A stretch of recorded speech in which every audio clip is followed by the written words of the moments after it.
اللہم صلی علی سیدنا و مولانا محمد وعلی آلہ وصحبہ وبارک وسلم۔ اعوذ باللہ من الشیطان الرجیم، بسم اللہ الرحمن الرحیم۔ شروع کرتا ہوں اللہ کے نام سے جو بڑا مہربان اور نہایت رحم کرنے والا ہے۔ فرمان الہی نمبر 24، اللہ تعالیٰ پر توکل کرنے کا حکم۔ توکل کے معنی اپنا معاملہ کسی مکمل باعتماد ہستی پر چھوڑ دینا اور اس کے بعد اپنے آپ کو محفوظ سمجھنا۔ انسان اس کائنات میں صرف ایک ذات ہی ایسی پاتا ہے جو ہر لحاظ سے قابل اعتماد ہے اور جس سے بڑھ کر کوئی سہارا نہیں ہے، وہ صرف اللہ تعالیٰ ہی کی ذات اقدس ہے۔ اس ذات پر مکمل بھروسہ اس رویے کے ساتھ کہ انسان اپنی خواہشات کی تکمیل میں حرص اور بے صبری کا مظاہرہ نہ کرے، توکل کہلاتا ہے۔ عموماً لوگ یہ خیال کرتے ہیں کہ توکل ترک اسباب وسائل کا نام ہے، حالانکہ اسلام کی تعلیم یہ ہے کہ توکل اسباب اختیار کرنے کے باوجود ان پر اعتماد نہ کرنا اور فقط اللہ تعالیٰ کی ذات پر بھروسہ کرنے کا نام ہے۔ توکل کے بارے میں ارشاد الہی ہے۔ ترجمہ: آپ کہہ دیجئے کہ میرے لیے اللہ کافی ہے، توکل کرنے والے اسی پر توکل کرتے ہیں۔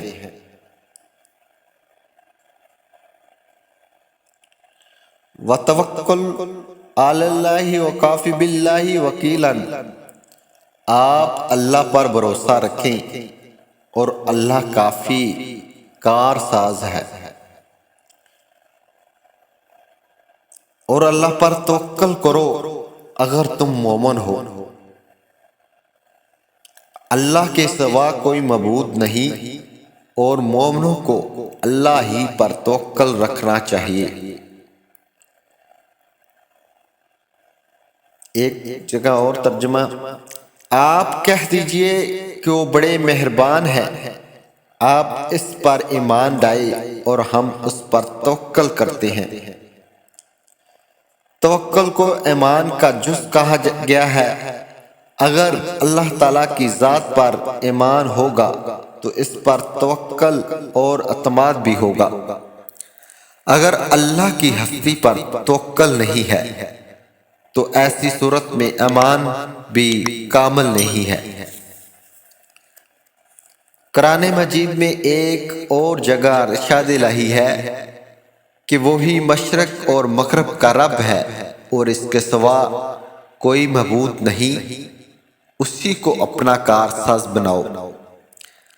حدیث نمبر 1، حضور اکرم صلی اللہ علیہ وسلم نے فرمایا کہ اگر تم اللہ پر توکل کرنے کا حق ادا کرو تو تمہیں ان پرندوں کی طرح جو صبح کو خالی پیٹ گھر سے نکلتے ہیں اور شام کو پیٹ بھر کر واپس لوٹتے ہیں، رزق دیا جائے اور تمہاری دعاؤں سے پہاڑ بھی اپنی جگہ سے ٹل جائیں۔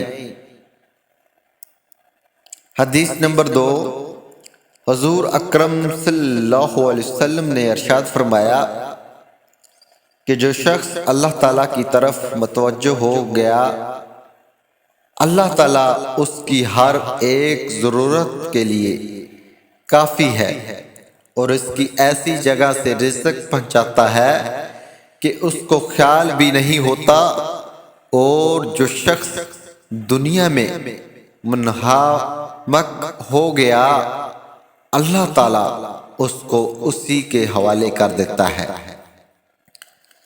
توکل کے بارے میں اولیاء کرام کے اقوال۔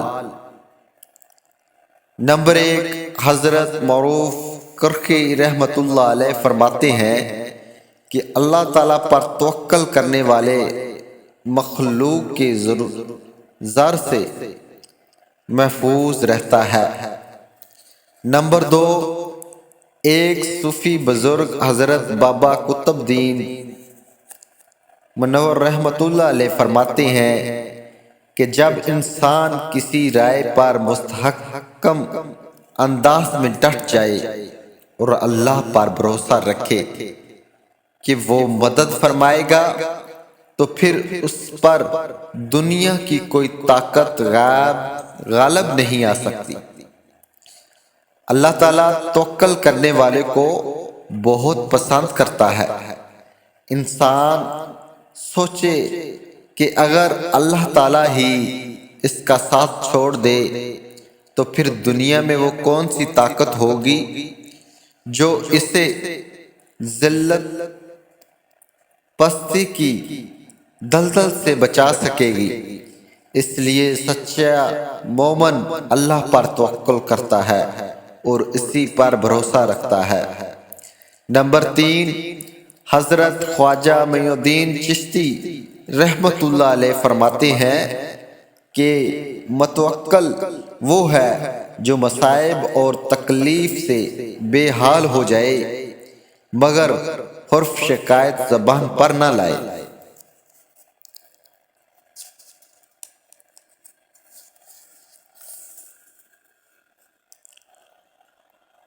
حضرت نمبر 4، حضرت ساحل بن عبداللہ رحمۃ اللہ علیہ فرماتے ہیں کہ توکل انبیاء کرام کی پسندید شے ہے۔ توکل کا مفہوم یہ ہے کہ انسان خدا کے سامنے اسی طرح رہے جس طرح غسل کے سامنے میت پڑی رہتی ہے۔ آپ اکثر فرمایا کرتے تھے کہ اے اللہ، میں کسی بھی لائق نہیں مگر پھر بھی تو مجھے یاد رکھتا ہے، میرے لیے یہی خوشی کی بات ہے۔ نمبر 5، حضرت شیخ سعدی شیرازی رحمۃ اللہ علیہ فرماتے ہیں کہ انسان کو جنتی جتنی محبت اور وابستگی دنیاوی رزق اور دولت سے ہے، اگر اتنی ہی رزق اور دولت دینے والے سے ہو جاتی تو اس کا مرتبہ فرشتوں سے بھی بڑھ کر ہوتا۔ نمبر 6، حضرت امام جعفر صادق رحمۃ اللہ علیہ فرماتے ہیں کہ جنت کا حقدار صرف وہی شخص ہے جو اپنے تمام امور اللہ تعالیٰ کے سپرد کر دے اور دوزخ اس کا مقدر ہے، جو اپنے امور سرکش نفس کے حوالے کر دے اور اپنی نفسانی خواہشات کے مطابق زندگی بسر کرے۔ نمبر 7، حضرت امام احمد بن حنبل رحمۃ اللہ علیہ سے کسی سائل نے پوچھا کہ حضرت توکل کیا چیز ہے؟ آپ نے فرمایا کہ بندہ اعتماد رکھے کہ اللہ تعالیٰ ہمیشہ روزی دینے کا کام قائم جاری رکھے گا۔ توکل کے بارے میں واقعہ۔ ایک مرتبہ ایک صحابی اونٹنی پر سوار مدینہ منورہ پہنچے۔ انہوں نے اونٹنی باہر چھوڑ دی اور خود بارگاہ رسالت میں حاضر ہوئے۔